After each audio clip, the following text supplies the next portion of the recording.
अस्सलाम वालेकुम नाज़रीन, प्रोग्राम ये है पाकिस्तान के साथ आपका मेज़बान तारिक राजपूत जलाल और मैं हूँ किरण खान। नाज़रीन, एक हंसती मुस्कुराती एक खूबसूरत सी सुबह के साथ और अच्छे दिन के आगाज़ और इस उम्मीद के साथ कि हम मिलकर बदलेंगे पाकिस्तान। जी बिल्कुल, ज़रूर बदलेंगे इस पाकिस्तान को जिसके लिए हमारे बाओ-अजदाद ने बेपनाह कुर्बानियाँ दी हैं और इसकी बुनियादों के अंदर लाखों शहीदों का खून है। और हमारे जो प्रोग्राम का मकसद है किरण, वो भी यही है कि ऐसे अफराद जो कि वाकई हकीकी और सही मानों के अंदर इस मुल्क पाकिस्तान की खिदमत कर रहे हैं, उनको अपने इस प्रोग्राम के सामने पूरी दुनिया को दिखाया जाए। बिल्कुल जलाल साहब, और जहाँ तक आपने पाकिस्तान की कुर्बानियों की बात की, तो बेतहाशा लोग थे उस वक्त जिन्होंने पाकिस्तान के लिए इतनी कुर्बानियाँ दी और आज हमें ये रियासत पाकिस्तान जो है नसीब हुई। और आज जिस तरह हमारे साथ मेहमान शख्सियत मौजूद हैं, उनका अगर तारुफ करवाते जाएंगे बिल्कुल तो जरूर तारुफ भी उनका करवाएंगे और उनसे नाज़रीन बात भी करेंगे, जरा किरण ने बात की और किरण हमें बात करनी भी है और हमें बात पहुंचानी भी है, अपने इस चैनल के थ्रू पूरी दुनिया को दिखाना भी है। ऐसे अफराद को हम आपके सामने नाज़रीन लेकर आते हैं और दिखाते हैं लोगों के कि नो, इसमें कोई शक नहीं है कि कुछ चीज़ों के अंदर हमें बेहतरी लाने की ज़रूरत है, लेकिन हमारा मकसद ये है कि ऐसे अफराद को आपके सामने लेकर आए। और उन्हीं में से आज जो हमारे यहाँ पर इस प्रोग्राम का हिस्सा जो मेहमान बने, वो भी ऐसे ही अफराद हैं। किरण, क्यों इन अफराद के बारे में, इन मेहमानों के बारे में ज़रूर चाहूँगा कि आप जो है हमारे देखने वालों को सबसे पहले आप तारुफ करवा दें। जी बिल्कुल। सबसे पहले जो हमारे साथ मेहमान शख्सियत मौजूद है, रहनुमा मुस्लिम लीग नून और काफ़ी जानी मानी शख्सियत है। ख़वातीन के हवाले से इनकी जो ख़ास बात है, ख़वातीन के हवाले से गहरी नज़र रखती हैं और आज प्रोग्राम में हम इनसे जो है इसी हवाले से बात करेंगे, बहुत कुछ जानने का मौका मिलेगा। नाम है इनका फरजाना कोसर साहिबा। मैं आपको खुशामदीद कहती हूँ। ये है पाकिस्तान शो के इस सेट पर। जी बहुत शुक्रिया जी। और उनके साथ जो दूसरे हमारे मेहमान मौजूद है नाज़रीन, आप हफ्जाबाद से तशरीफ लेकर आए हैं, सबका वाइस प्रेसिडेंट है आप डिस्ट्रिक्ट बार हफ्जाबाद के। बड़े खूबसूरत बोलते हैं, डिफरेंट टीवी चैनल्स के ऊपर जो है वो अपना मौक़िफ़ बयान करते हैं, वो सियासी हवाले से हो, माशी हवाले से हो, और माशाल्लाह मुमताज़ कानून दान भी हैं, किसी तारुफ के मोहताज नहीं है। ज़फ़र ताड़र एडवोकेट साहब मुझे ज्वाइन कर चुके हैं। ज़फ़र साहब खुशामदीद कहूँगा जी। क्या हाल है ज़फ़र साहब, आप ठीक हैं? खैरियत से जनाब।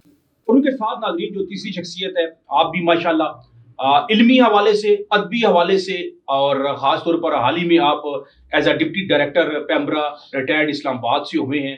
बड़ा ही खूबसूरत इल्मी हवाले से जब इनसे बात होती है, और ख़ास तौर पर पाकिस्तान का जो दर्द है और पाकिस्तान की बेहतरी के लिए अक्सर ये जो तजावीज़ देते हैं, अगर मैं ये समझता हूँ कि उन पर अमल दरामद किया जाए तो आज पाकिस्तान जो है वो कहाँ से कहाँ पहुँच सकता है। मेरी मुराद जनाब डॉक्टर फसीउद्दीन चिश्ती साहब। डॉक्टर साहब, आपको वेलकम करूँगा। शुक्रिया, थैंक यू। बहुत शुक्रिया जी, आप भी तशरीफ लेकर आइए।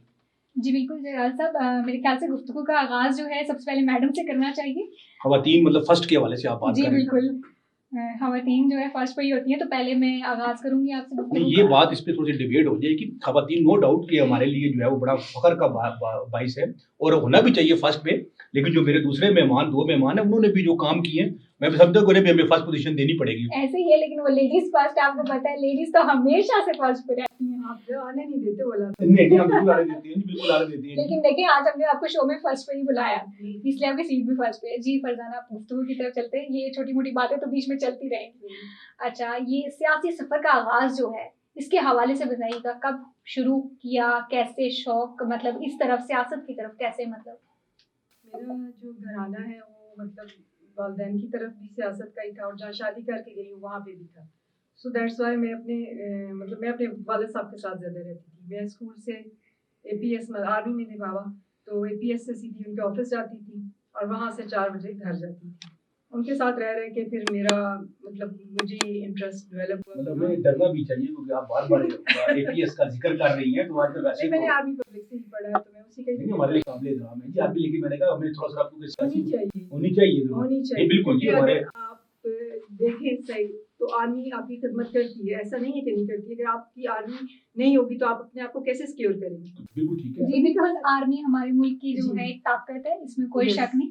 और वैसे अभी आपने कहा कि आपके घर से भी सियासत और आगे भी, मतलब दोनों बाबा की वजह से मेरा वो इंटरेस्ट मतलब डेवलप हुआ और आगे आपके, ससुराल में भी अच्छा जाके हस्बैंड की अच्छा, उनका भी था। पार्टी के हवाले से बात की जाए तो जी, जी। मुस्लिम लीग नून से हैं, तो जी। क्या आपके वालिद साहब भी मुस्लिम लीग नून से ही जी, वाबस्ता हैं? बिल्कुल नून से, मेरे ससुराल भी और वालिद साहब दोनों नून से। मतलब इसका अगर मैं एक बात आपसे करूँ, बाकी मैंने मेहमानों की तरफ भी जाना है। जी, जी। कोई शक नहीं है, पाकिस्तान मुस्लिम लीग नून के हवाले से बड़ी जमात है, पाकिस्तान की बड़ी जमात है, और फिर एज़ अ प्राइम मिनिस्टर उन्होंने सर्व भी किया मियाँ साहब के हवाले से, उनके जो भाई हैं शहबाज शरीफ साहब भी जो टेलीवर हुआ उनका पीडीएम के हवाले से फिर जो मामला हुए। जी अगर मैं पूछना चाहूँ कि वालिद साहब के हवाले से देन फिर आगे भी इन लाज में भी चीज़ों के हवाले से, तो आप भी नज़रियाती तौर पर पाकिस्तान मुस्लिम लीग नून का हिस्सा है या जो मरूसियत के हवाले से जो बात चल रही थी? जी मैं नजरियाती और मैं अपने खानदान की वाहिद औरत हूँ जो सियासत में हूँ। मेरे अलावा कोई और मेरी फैमिली में लेडी कोई भी नहीं है। मुझे शौक था तो मुझे किसी ने रोका नहीं, उन्होंने कहा अभिषेक जाए। मैं अपने शौक की वजह से हूँ। मैं बल्दियात में भी थी, फिर आगे पीडीएम की सेनेट की टिकट होल्डर में ही हूँ। अच्छा, आप ये माशाल्लाह चले दोबारा आपसे बातचीत का सिलसिला शुरू करेंगे। बड़ी खुशी की बात है जी हमारे लिए, हमारे साथ क्योंकि डॉक्टर फसीउद्दीन चिश्ती साहब मौजूद हैं, जफर तारड़ साहब मौजूद है। चिश्ती साहब आपकी तरफ आऊंगा। जिस तरह बात हो रही थी मैडम फरजाना कोसर से, ओवरऑल क्योंकि आप गहरी नज़र रखते हैं मुल्क की सियासत के हवाले से अगर बात की जाए एक जिम्मेदार शहरी होने के नाते, तो मैं ज़रूर चाहूँगा कि जो मौजूदा जो सूरत हाल है सियासी हो या माशी हो, इसको आप किस नज़र से देखते हैं? बहुत शुक्रिया तारिक साहब। बात इस तरह से है कि अगर हम देखें तो फिलहाल तो काफ़ी हद तक जुमूद भी नज़र आता है, क्योंकि इलेक्शन अनाउंस हो चुके हैं और इसके बावजूद वो गहमा गहमी नज़र नहीं आती। इस वक्त हम एक टीवी चैनल पे बैठे हैं और मेरे दोस्त दूसरे टीवी चैनल्स में भी मौजूद हैं, और उन्होंने 2 रोज़ पहले ही कहा, उन्होंने कहा कि जब भी इलेक्शन अनाउंस होते हैं ना तो हमारे यहाँ गहमा गहमी शुरू होती है, इवन नई स्टाफिंग होती है, नए लोग भर्ती किए जाते हैं। इस दफ़ा बिल्कुल खामोशी चल रही है, किसी को कोई परवाह नहीं है।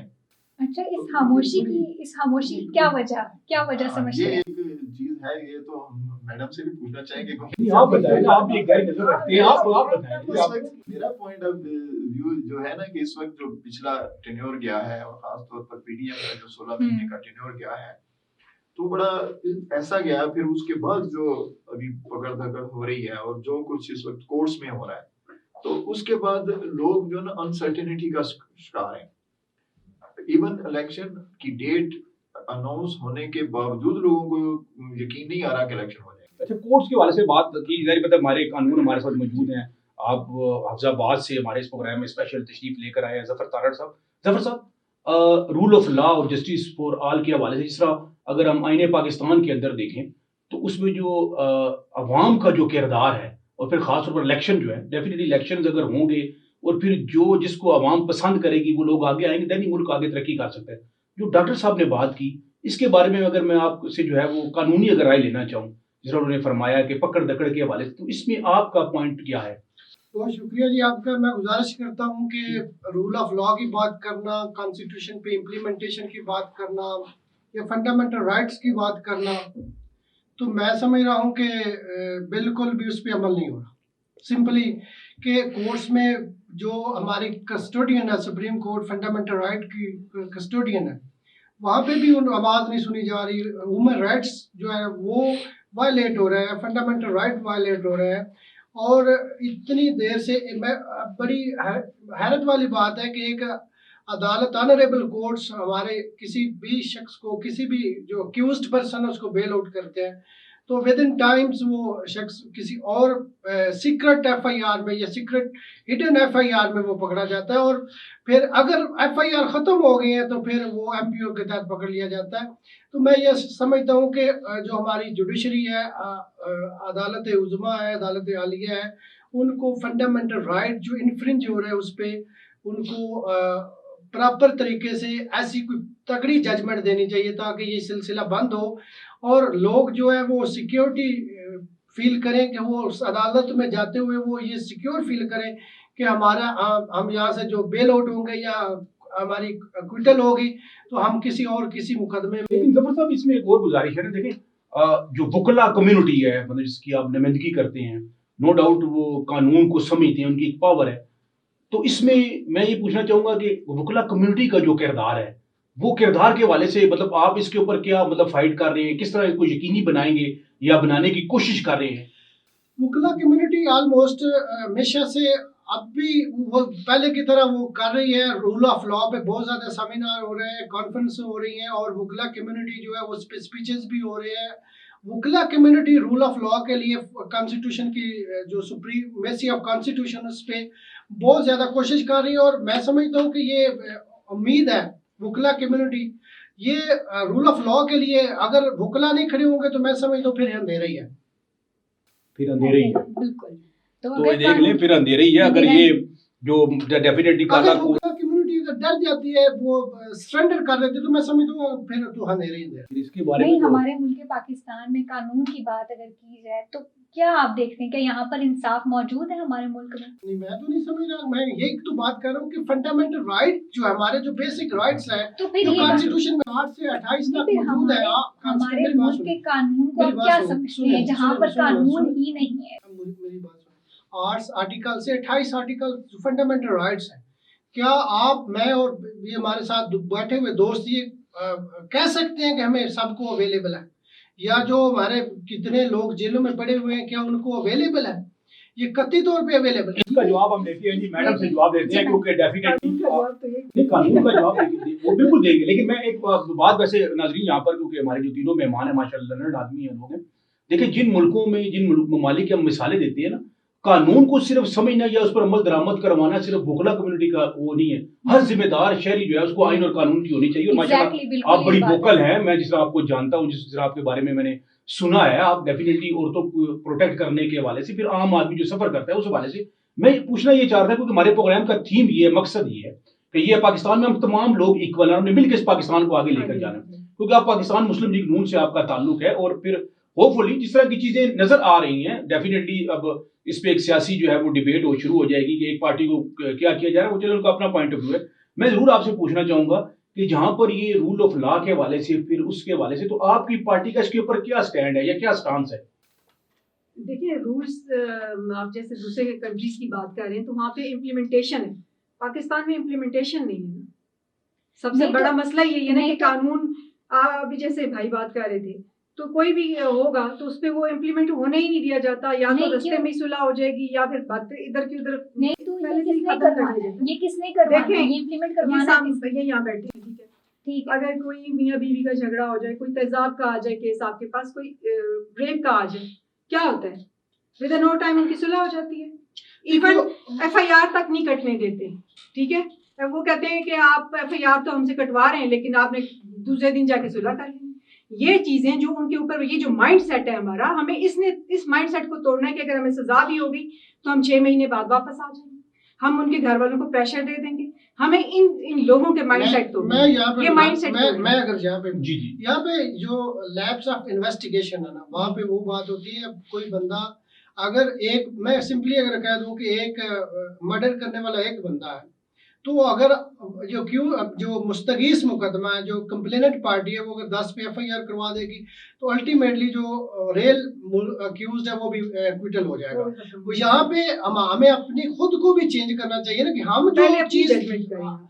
हम जो लेना चाह रहे हैं, जो हमारा नुकसान हुआ है, जो हमारा मसला है, वो हम भी, वो कहते हैं कि 90% जो है ना एफआईआर फेक होती है। मीन्स बिल्कुल देर के ऐसा ही है। जो अक्रेंस नहीं गलत होता, अक्रेंस हुआ होता है, वकूआ हुआ है, लेकिन उसमें वो लोग डाल दिए जाते हैं जिनका किसी तरह भी कलर उनके भी साथ होता है, इन्वॉल्वमेंट नहीं दुश्मनी होती। से डाल अगर दिया। दूसरी बात, मैं जो बात करना चाह रहा था, बात ये है कि जो हमें, जो आइन हमें आ रही है जिम्मेदारी है, जो फंडामेंटल राइट्स हैं, जैसे वो नहीं हमें मिल रहा है। बाकी जो हमारे क्रिमिनल कोर्ट्स में, फैमिली कोर्ट्स में, सिविल कोर्ट्स में हम वकला कम्युनिटी लोगों को काफी हद तक कामयाब हो रहे हैं कि उनको राइट। अच्छा, इसमें एक और बात है, मैं डॉक्टर साहब की तरफ कॉन्स्टिट्यूशन की बात जरूर, क्योंकि मैं देखिए उसमें मैं ये बात आप जी जी जी, भी नहीं, मैं इनकी बात सुन रही हूँ। अच्छा, उसमें ये है, मैं देखिए जिस तरह डॉक्टर साहब, मैं आप दोनों ने जिस तरह बात की, मेरा सवाल भी वहीं पर खड़ा है। अब देखिए जो रियासत की जिम्मेदारी है, अब अगर मेजर पार्टीज की बात की जाए, देखिए ना आज की जो पासदारी है कवानीन के हवाले से, इम्प्लीमेंटेशन के हवाले से, जिस तरह जफर साहब ने जिक्र किया, जिस तरह मैडम ने जिक्र किया, मैडम फरजाना कोसर ने इस तरह एक बात की, लेकिन जो रियासत की जिम्मेदारी थी या जिम्मेदारी है, मेरा सवाल यह है कि इन चीजों पे इम्प्लीमेंट करवाने के हवाले से आपने डेफिनेटली चीजों को इतना मजबूत करना है कि अवाम भी जो है फिर उसके मुताबिक चीजों को लेकर डरे। इसके बारे में आप क्या कहेंगे? बहुत शुक्रिया, बहुत अच्छा सवाल किया। मैं ये कहूँगा कि रियासत जो होती है ना, वो भी अफराद से बनती है। इकबाल ने कहा था ना कि अफराद के हाथों में अक़वाम की तकदीर, तो ये अफराद ही से बनते हैं, और अफराद जो पार्टी हैं वो भी अफराद से बनती हैं। इस सिलसिले में ये अर्ज करूंगा, जो आपका सवाल है इसमें मैं डायरेक्ट असल मुद्दे पर ही आऊंगा कि जिससे पहले पीपल्स पार्टी भी क्लेम करती रही उनके साथ जुल्म हुआ। अगर नून लीग की बात की जाए, जुल्म हुआ, मानते हैं जी दोनों के साथ जुल्म हुआ। दूसरी सियासी पार्टियां छोटी हैं, बड़ी हैं, सबके है, बचपन से हम मुख्तलिफ लोगों पर गद्दारी के इल्जामात भी देखते और सुनते आए हैं। अब आगे पता चला कि नहीं यार, कोई इतनी बड़ी गद्दारी भी नहीं थी। इवन मुजीबुर रहमान की बात करें तो वो उस वक्त लायर्स जो है उनका कहना था कि जो गद्दारी का केस आप इस पे डाल रहे हैं, इस पर मैक्सिमम सजा जो है 3 साल है, तो आप इस केस को गद्दारी में कैसे डाल सकते हैं। लेकिन उनकी नहीं सुनी गई, मुजीबुर रहमान को गद्दारी लगाई गई और उसके बाद जो कुछ हुआ वो तारीख का एक हिस्सा है। आज हम यहाँ बैठे हैं, 2 दिन के बाद 16 दिसंबर है, और 16 दिसंबर आपको पता है हमारी तारीख का एक सियासी दिन है, उसमें मुजीबुर रहमान का नाम आता है। तो आज के हवाले से इसका, जैसा कि इंट्रो में आपने कहा था कि हमने ये देखना है कि पाकिस्तान को आगे कैसे लेंगे, बिल्कुल इसी तरह। तो मैं अपनी गुफ्तगू को इस तरफ लेके आना चाहता हूँ कि हमें ये देखना है कि पीपी के साथ जुल्म हुआ, नून के साथ जुल्म हुआ, नैब जो हमारी पार्टी उसके साथ जुल्म हुआ, अब पीटीआई जो है वो भी कहते हैं हमारे साथ जुल्म हुआ। तो इन सब को इकट्ठा होना चाहिए। ये नहीं है कि एक के साथ हो रहा है तो बाकी। इस वक्त प्रॉब्लम सबसे बड़ी ये है कि एक के साथ जब ज्यादती होती है तो दूसरे खुश हो रहे होते हैं, वो कहते हैं जी हाँ जी अब हम मजबूत हो रहे हैं। असल में वो मजबूत नहीं हो रहे थे, वो असल में वो भी कमजोर हो रहे हैं। अगर आज कोई और मतलब है कि शिकंजे में आ रहा है या कानून के बगैर ही उनके साथ ज्यादती हो रही है, तो मतलब आप ये कहते हैं कि कानून के बगैर ज्यादती हो रही है। वकील साहब बैठे हैं, ये मेरी बात को सेकंड करेंगे। कल तक मैंने जिन पार्टीज का जिक्र किया वो भी यही क्लेम करते हैं कि उनके साथ जो ज्यादतियां आई वो उन कवानीन के नरगे में आते ही नहीं थे और उन पर वो एलिगेशंस लगाई गई। मुझे याद आ रहा है एक दफा असमंद यार वली का इंटरव्यू था, तो उन्होंने कहा कि उनको एक जज साहब के सामने पेश किया गया और जज साहब ने कहा कि ये जो आपके ऊपर इल्जाम है ये तो कोई इल्जाम ही नहीं, इस पे तो कोई मनता नहीं। तो इन्होंने जवाब में कहा कि जज साहब आप जो बात कर रहे हैं बहुत शुक्रिया, लेकिन इसी इल्जाम में ये इल्जाम साबित भी होगा और आप मुझे सजा भी देंगे। और फिर उनको सजा हुई। तो मतलब इसमें ये खुशी वाली बात है, कोशिश करनी चाहिए कि अपने माजी से सबक सीखें, उसको छोड़े और आगे चले। मैं कल चला गया उसकी कहानी खत्म, आज से मैं फिर एक नई कहानी जीना है। साहब को इन्होंने कराया तो इन्होंने एक पीएम बाहर जाके ये स्पीच करे कि मैं इनके एसी उतारूंगा, ये पीएम को सूट नहीं करता, ये पीएम की स्पीच नहीं होती। ठीक कह रही हैं, वो वहां जाके ये कहता है कि मैं अपनी अवाम के लिए क्या करना चाहता हूँ। आप अवाम की बात करें, आप नवाज शरीफ की बात क्यों करते हैं? नवाज शरीफ जब भी आया उसने अवाम को रिलीफ दिए, वो अभी भी आएंगे तो वो रिलीफ ही देंगे। अच्छा फरजाना, क्या आप ये कहती हैं कि मुस्लिम लीग नून में इस पार्टी में जमहूरियत है? जी है। मैं समझ रहा कहीं के मैंने तो एक इंट्रा पार्टी इलेक्शन देखा 2013 में पीटीआई का, अदरवाइज किसी पॉलिटिकल पार्टी में कहीं पे सिर्फ वो नॉमिनेशन पेपर फाइल होते हैं, वो एक प्रोसेस को पूरा किया जाता है और किसी तरह जैसे अभी वो 13 लोगों ने इंट्रा पार्टी इलेक्शन को चैलेंज किया है, कभी किसी पार्टी का इंट्रा पार्टी इलेक्शन चैलेंज ही नहीं किया गया, ना कभी किसी को ये बताने की कोशिश की गई इंट्रा पार्टी इलेक्शन होता क्या, क्यों करवाया जाता है, क्या यहाँ पे डेमोक्रेसी है कहीं पे भी। अच्छा मैडम से मैं बड़े इंटरेस्टिंग सवाल आपने किया और मैं जरूर इस पे बात करूंगा, बीगा खवातीन में जरूर पूछूंगा क्योंकि आपने मेहनत करती है, इसमें 54% पॉपुलेशन जो है वो खवातीन के ऊपर।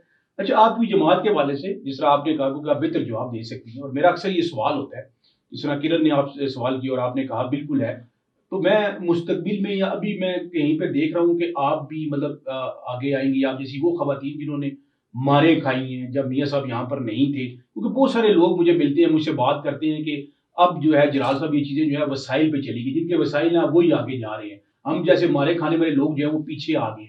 तो इसमें किसी हद तक आपको सच्चाई नजर आती है? मैं अभी आपको बता देती हूँ, मैं अपनी मिसाल दे देती हूँ आपको कि मैं बल्दियात में थी और मैंने मतलब काम किया है, मुझे काम करना पसंद है, ठीक है, मुझे बैठना या ड्राइंग रूम की सियासत में बिल्कुल भी पसंद नहीं करती। मैंने अपने गांव में भी काम किया है, मैंने I8 शहर जहाँ रहती हूँ वहाँ पे भी काम किया, वहाँ पे ही अली नवाज MNA था, कुछ काम नहीं किया उसने, कर सकता था, MNA कर सकता, मैंने MNA से ज्यादा काम किया। तो क्लेम करते थे, मैं क्लेम करना और काम दिखाना, मैं काम दिखा भी सकती हूँ, क्लेम करना तो मतलब बात में ही आ जाती है कि आप साबित करें, सबूत के साथ बात करें, वैसे नहीं बात। अभी आप MNA की वहाँ से जी मैंने आपको अपनी बात बता दूं ना कि मैं जब बल्दियात से मैं सेनेट पे क्यों गई हूँ, मैं अपने काम की वजह से गई हूँ, मैं पैसे की वजह से नहीं, गिना ही मेरे पास इतने पैसे हैं, ठीक है, मैं अपने काम की वजह से, मुझे PGM की मैं मेंबर भी थी और PGM ने मेरा नाम सेलेक्ट किया और मैं मेरे ख्याल से PTI के 14 MNAs हमसे ज्यादा थे और मैं सिर्फ 4 वोटों से हारी, अच्छा, आखिर में क्योंकि प्रोग्राम के आखिर में मैं जरूर ये चाहूंगा नाज़रीन, क्योंकि ये हल्की फुल्की गपशप चलती रहती है, डेफिनेटली पाकिस्तानी होने के नाते हमारे अंदर वो एक जोश तो है, हम अपनी पार्टी के बारे में कोई बात सुनना चाहते हैं, वही सेम मैडम और जफर साहब से बात करते। डॉक्टर साहब, आखिर में पाकिस्तान के हवाले से, पाकिस्तान की बेहतरी के हवाले से कोई मैसेज, कोई पैगाम देना चाहिए? जी, मैसेज यही है कि हमें आपस में इत्तेहाद पैदा करना चाहिए। और कुरान पाक में अल्लाह ताला ने फरमा दिया है कि लैसल इंसान इल्ला मा सा, कि इंसान को वही कुछ मिलता है जिसके लिए वो कोशिश करता है। लिहाजा हमें मिलजुल कर कोशिश करनी चाहिए, आपस में इत्तेहाद रखना चाहिए, अपना गोल रखना चाहिए उस गोल को अचीव करने के लिए। अच्छा, इसमें मैं आपसे आखिर में एक बात जरूर करना चाहूंगा, ये जो हमारा आपस में जो प्यार मोहब्बत इत्तेफाक के हवाले से जो मेन कुंजी होती है, इस पे मैं चाहूंगा इस पे भी कोई लाइन जरूर बोल दीजिएगा। आपस में प्यार मोहब्बत की कुंजी जो है वो यही है कि एक दूसरे की जो कोताहियां हैं या कमियां हैं उनको नजरअंदाज किया जाए, और जो पॉजिटिव चीजें हैं उनको नजर, क्योंकि कोई भी शख्स दुनिया में नबी पाक सल्लल्लाहु अलैहि वसल्लम के बाद कोई भी शख्स मुकम्मल नहीं है। मेरे अंदर 1000 खामियां होंगी और मैं अगर आपके अंदर ढूंढने लगूं तो 1000 ढूंढूंगा, लेकिन अगर इसलिए हमें हर किसी के अंदर अच्छाइयां ढूंढनी चाहिए। बड़ा खूबसूरत पैगाम और मैसेज, बड़ा खूबसूरत। फरजाना, लास्ट में आप जो है क्या मैसेज देना चाहेंगे? मैं यही मैसेज दूंगी कि हर बंदा अपने हिस्सा डाले। आप दूसरे ममालिक की हमें मिसालें तो देते हैं, लेकिन आप ये नहीं देखते कि वो एक बंदे पे लोड नहीं होता कि एक बंदा कमाई कर रहा है और 12 खा रहे हैं। वहाँ ऐसा नहीं है, ठीक है। वहाँ हर बंदा अपना हिस्सा डाल रहा है और हर बंदे ने अपना हिस्सा डाल के मुल्क की तरक्की की है।